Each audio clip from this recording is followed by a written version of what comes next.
স্বামী স্ত্রীর ঝগড়ার সমাধান কি?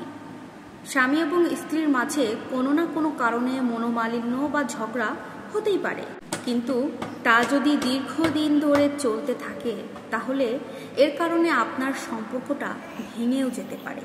এছাড়া মানসিক কষ্ট তো দুজনকেই পেতে হয়। কিন্তু এই ঝগড়ার সমাধান কি জানেন আপনারা? প্রথমত, চাওয়া পাওয়াগুলো বোঝা। দুজন মানুষ যেরকম আলাদা, ঠিক তেমনি দুজনের কিন্তু চাওয়া পাওয়াগুলো আলাদা হবে, এটাই স্বাভাবিক।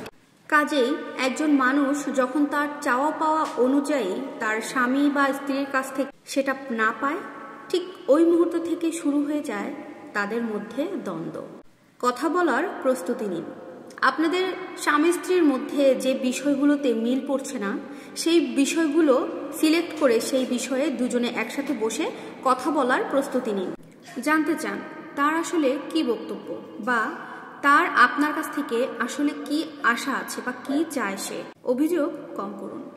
তুমি আমাকে সময় দাও না, এই কথাটি বলা বাদ দিয়ে বরং আপনি এটা বলুন, আমি তোমাকে অনেক মিস করি। আর তাছাড়া নিজে সবসময় সবকিছু না বলে আপনার সঙ্গীর কথাগুলো শোনার চেষ্টা করুন। তাকেও কিছু কথা বলার সুযোগ করে দিন। সমাধান খুঁজে বের করুন। ভালোবাসাকে টিকিয়ে রাখার জন্য সবসময় প্রয়োজন সহনশীলতা। আপনার ভালোবাসার মানুষটির কি পছন্দ নয়, কিংবা কি করলে সে কষ্ট পায়, এই বিষয়গুলো জানার চেষ্টা করুন, তার কাছ থেকে জেনে নিন এবং এই বিষয়ে কথা বলে বা আলোচনা করে সমাধান খুঁজে বের করুন। ক্ষমা করার অভ্যাসটা সবসময় বাড়িয়ে নিতে হবে। ক্ষমা করতে শিখতে হবে। আপনার পার্টনারের পুরনো কোনো সমস্যা বা পুরনো কোনো ভুল টেনে না তুলে বরং ক্ষমা করে দিন। একটা কথা জানেন তো, ভালোবাসার সম্পর্কে একে অপরকে ক্ষমা করার এই মনোভাবটা একটা ভালোবাসার সম্পর্ককে টিকিয়ে রাখার অনেক বড় একটা ব্যাপার। একে অপরকে জড়িয়ে ধরুন, কিংবা কোথাও দুজনে একটু ঘুরতে বের হন, যেটা আপনাদের মধ্যে ঝগড়া কমাতে খুবই উপকার দেবে। নতুন পরিকল্পনা করতে শিখুন। ছোট্টখাট্ট কোনো বিষয়ে ঝামেলা না বাড়িয়ে বা ঝগড়া না করে আগামী দিনগুলোর জন্য নতুন নতুন পরিকল্পনা করেন। আর এই ধরনের পরিকল্পনা দুজনের মধ্যে ঝগড়া অনেক কমিয়ে দেয়। অনেক দম্পতি, অনেক স্বামী স্ত্রী শুধু ঝগড়া করতেই জানে, বাট ঝগড়ার একটা সমাধান দরকার, এটা তারা মনেই করে না। আর এই ঝগড়ার সমাধান না করে তারা এত দূর পর্যন্ত যেতে পারে যেখান থেকে তাদের সম্পর্কটা ভেঙে পর্যন্ত যায়, অনেক ক্ষেত্রে ডিভোর্স পর্যন্ত হয়ে যায়।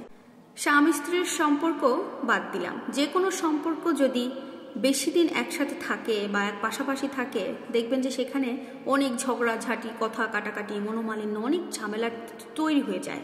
আর এক্ষেত্রে স্বামী স্ত্রী যারা কিনা একই ছাদের নিচে সারাটা জীবন পার করবে, তো তাদের মধ্যে কথা কাটাকাটি, মনোমালিন্য, ঝগড়া এগুলো হবেই, স্বাভাবিক একটা ব্যাপার। আর এই ঝগড়াগুলোকে কখনোই টেনে হিঁচড়ে লম্বা বা দীর্ঘস্থায়ী করা উচিত নয়। যারাই দীর্ঘস্থায়ী করে তাদের সংসারটা কখনো টেকে না। ভুল হবে, ঝগড়া হবে, কথা কাটাকাটি হবে, মারামারি হবে, সব কিছু নিমিষের মধ্যে ভুলে যেতে হবে, শেষ করে দিতে হবে।